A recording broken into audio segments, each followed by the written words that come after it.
the story of the scorpion and the toad. Do you know that story? No. So, and they love this story, and we act it out. So there's a toad, right? And he's swimming around. The scorpion comes down and says, "Hey, toad, I need to get to the other side of the stream, and I can't swim." He says, "Please help me." And the toad says, "I'm not going to help you because you're going to sting me. I know how scorpions are." What is day one like for the workshop, the FYI workshop? What are you going over first? Well, day one, my students are like this. Like, who are you? Like some Hollywood guy trying to tell us to make films. And they, hey, we don't want to make Hollywood BS films. Like, we want to make real shit. We don't want to make fake stuff. So they resist me. And when I say, we're going to make a film, they do these phobic tilts like, what is he talking about? How are we going to make a film? We're locked in here. You're feeding us some BS. I'm like, no. And then I show them films made in the past. And they go, oh, wow. They become open to the possibility that they really can write, direct, and perform in a film while they're there. But so the first day is just icebreaker. It's me getting them, me learning to trust them, and them learning to trust me. And we talk about stories. For instance, I start out every day with the story of the scorpion and the toad. Do you know that story? No. So, and they love this story, and we act it out. So there's a toad, right? And he's swimming around. The scorpion comes down and says, "Hey, toad, I need to get to the other side of the stream, and I can't swim." He says, "Please help me." And the toad says, "I'm not going to help you because you're going to sting me. I know how scorpions are." The scorpion says, "No, please, toad, I need to get to the other side of the stream because my mom's sick and I need to go see my mom, and I promise I won't kill you." The toad says, "No way. I've heard about you. You always kill people when you get what you want." The scorpion says, "No, I promise I won't kill you." He said, "Please." And the scorpion starts crying, "I want to see my mom." So the toad goes over and says, "Okay." So the scorpion gets on the toad's back and they swim over and they get on the other side of the shore. The scorpion stings the toad and the toad dies. And I tell the youth, "Well, what does this story mean?" It's an Aesop fable. "Oh, you can't trust scandalous people." So right, once a liar, always a liar, right? So why do you want to get on the back of somebody you can't trust? Unless you really know them, you should not agree to get on their back. So we start acting out. Like we have someone be the toad, someone be the scorpion. Then we include like an eel who says, "No, don't let him go on your back." Then there's the eagle saying, "Oh no, do it, And so we basically explore storytelling. And the storytelling is very, very, very powerful. So the first day is pretty much about, I let them know that they're going to make a film. They don't believe me. So then I show them films made by past youth, and they're open up to it, but they're still kind of rigid and coiled. But then once we start doing these improvisational, where they play, I base my teaching on Huizinga's essay about how important play is for people, especially youth who have been through trauma. Look, if you spend most of your childhood wondering when bullets are going to come through your window, or when is the next drive-by, or is your mama or your daddy going to get arrested, there's no time to play.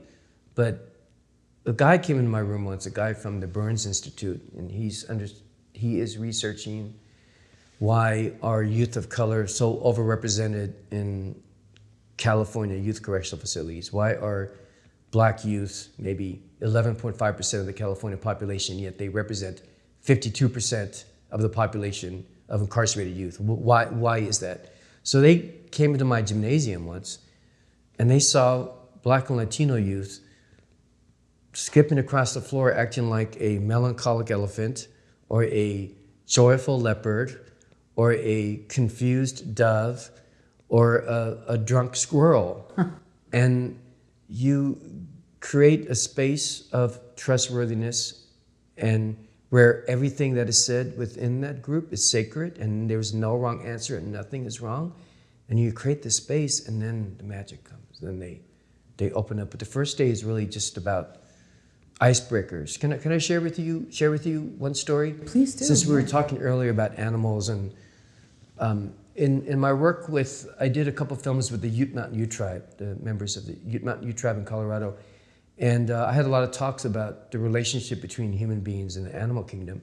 So in this last workshop at Camp Affleball, I noticed the kids were like really, really standoffish and really distant and doing a lot of this, like, what? No, it can't be. He's not serious. This guy's a fake. And a rattlesnake entered our room. And it was all curled up. And it was like ready to bite anybody who came near it. And one of the kids wanted to kill it. I said, no, don't kill the snake, because the snake doesn't understand where he's at. He's in a gymnasium in a youth correctional facility. He needs to be in the bushes or underground. So we worked together and took the rattlesnake and put him over the fence so he would get away. And I asked the kids, I said, why do you think that rattlesnake came in? They said, I was confused. I said, well, you are the rattlesnake. And they said, what do you mean? I said, because you guys are all coiled up like this and suspicious of us. I said, I'm not criticizing you, I'm just making an observation. I said, I'm coiled up too, because I don't know if you're gonna trust me. So we're all coiled up and like rattling, but we're not getting anything done. So can we so then we did an exercise where we were rattlesnakes. And then I said, let's act like really trusting rattlesnakes. And they all stopped rattling. So I thought that was, sometimes the universe reflects what it is we're going through when we were working with other people.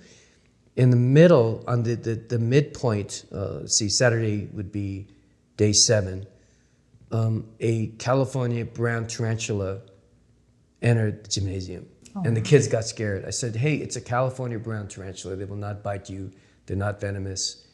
They're harmless. So I picked it up, and my instructor Tyson picked it up. I said, look, it looks scary, but it's not. And the kid said, oh, that's just like us. Like, a lot of people out there think we're dangerous and we're going to hurt them, but we're not. We just want to have enough to eat, and we want to love and be loved, and we're not always dangerous, you know?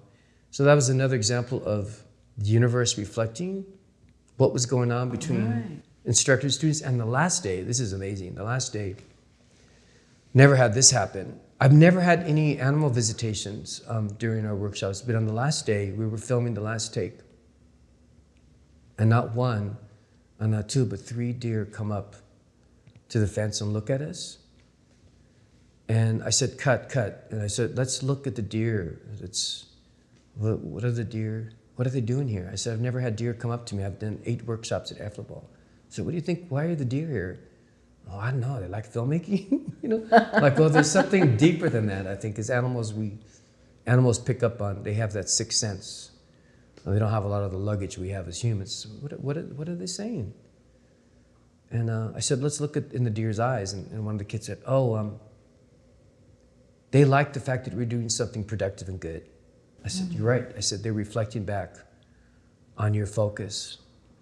And when the deer came, 2 of them left, but 1 sat down until we finished and just watched us. And it created this feeling of acceptance and gentleness and empathy, because deer are very gentle. So that's something to be noted. And I actually talk about it in the doc, how we had a rattlesnake visit on day 1, a California brown tarantula visit in the midpoint, and the last day the deer came. And I also feel like the deer helped get the youth to that place to connect with their empathy. Because they said, wow, the deer look really friendly. Like, they look like loving, like they care about us. I'm like, yeah, that's the nature of deer. And it got them to think about what part of me can be like a deer? How can I be loving or sympathetic or be interested in someone else's well-being? But it was I believe it was the 3 deer that were very instrumental in getting my students to that place. I mean, I've never had animal visitations. I had 3, rattlesnake, California brown tarantula, deer. You cannot ignore these things. Now, people think I'm kind of out there, but I pay attention to this. Right. Again, the synchronicities, these signs. Yep. Whether it's just that you're noticing them and other people don't. I think most people, they're too busy with the phone. They're looking at the latest, like, celebrity baby news or something, or, you know, political scandal, and to being open to seeing that. Were you always this empathetic, though, or was this a long process?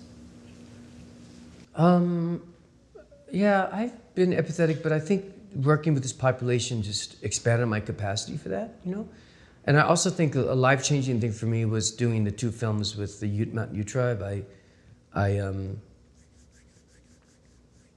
I have a medicine man. His name is Waylon Plentyholes. And we were having some really weird stuff happen. We were shooting in a youth shelter, and there was a lot of really dark stuff happening, like people having negative thoughts, people having being overcome with anxiety, people becoming someone they weren't, people breaking out in hives. And I called my medicine man and I said, I need you to please help me. And he came in and did a blessing with the red willow brook bark and sage. And I asked my medicine man, I said, what was going on that set? I said, there was some negative energy. And he said, oh, where you're filming, many youth were abused, many youth committed suicide, and there's a lot of negative energy around here. So you were feeling that. So I had to have the medicine man come and clean up the space every day before he filmed. And he taught me a lot about animals and how they communicate with us. And I think that opened my eyes to, I don't know, it just helped to expand my awareness, all my conversations with folks from the Mountain Ute tribe. And the other, since you're talking about synchronicity, my tia, you can use this or not use it, but my tia, my aunt told me before I went to Colorado 3 years ago, she said, you're gonna have a hard time. This is gonna be a very challenging thing because life on the res is really tough. It's really hard for me to talk about because I don't like seeing young people, anyone suffer. So she said, you will have an ally. You will have a male ally that will help you overcome the negative forces. And I figured, oh, my ally is Chief Hart. It's definitely the chief because I get along well with him and he's powerful and he's like a shaman. So when this incident happened where we were shooting on the youth shelter, I called the medicine man and said, I don't know what to do. There's some weird stuff going on here and I can't cancel the shooting. I can't, because we're not going to finish the film. I need you to please come and help me understand what's going on. So my tia said, you will have an ally and he will walk in 2 complete counterclockwise circles with you. And I said, really? She said, yes, you have an ally and you will know who it is when he walks in 2 complete counterclockwise circles. So when Waylon came, he had to sit in a circle and we smoked red willow bark and we smoked sage. And we had to turn the pipe counterclockwise as we passed it around. Then he said, I need everyone to walk with me in 1 circle. So we walked in 1 counterclockwise circle, and I said to myself, that's not him. He's not my ally because he's younger than me. You know, he's like 32. It's like, nah, it's not him. It's Chief Hart. So on the last day of my last day in Colorado, I was told that when you ask a medicine man or a medicine woman for help, they can't say no. Even if you are their enemy, they cannot say no. Also, they cannot charge for it. They don't understand like how in Western culture you have to charge to see a doctor or charge to see a therapist or charge to see a psychiatrist because they believe that if you have a gift to heal, you heal. You do not charge for it. So I figured, okay, I can't give him money, so I'm gonna buy gifts for all his kids. So I went to his house and gave the house kids, they made me a really beautiful lunch. And he said, before you leave, before you head to the airport, I'd like to show you my property. And he said, let's go. And his wife and 3 kids left, and we walked around the property in a complete counterclockwise circle. And I said, you're my ally. I said, I apologize because I rejected you as my ally because you're younger than me, but you really are a medicine man, and so we're good friends now. I call him for advice sometimes. He's the one who helped me understand the snake and the California brand tarantula and the deer.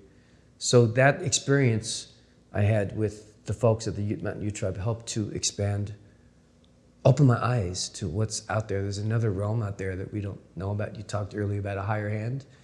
So that really helped me to evolve. Also helped me to evolve as a filmmaker because on that, the day before the event at the youth shelter, a man from the Apache tribe came up and said, do you know what you are doing with the young Native American youth here? I said, yes. He said, what are you doing? I said, I'm teaching them filmmaking. He said, what else are you doing? I said, I'm teaching them storytelling. He said, what else are you doing? I said, I'm empowering them. He said, there's something else you're doing. There's a prophecy with the indigenous people. There's 566 Native American tribes in North America, but all the indigenous tribes from around the world believe that this generation right now, 18 and under, they are the 7th generation. That's the generation that is going to wipe out discrimination, inequality, human suffering. And so he said, when you teach young people, you are preparing the 7th generation to heal the world. And that made me recontextualize my approach to how I teach. So when I went to Afflaball, I said, hey, these kids, okay, they made bad decisions, but they are going to be healers walking this earth according to the 7th generation prophecy. You're not hearing a lot about it, but it's coming more into mainstream thinking. There's new companies called 7th generation. But so to rethink my role as not just teacher or film teacher, but nurturing and cultivating and protecting their gifts so that they can go on and make the changes in the world that we want. May not happen, but it's going to be their generation. And this is the 7th generation prophecy.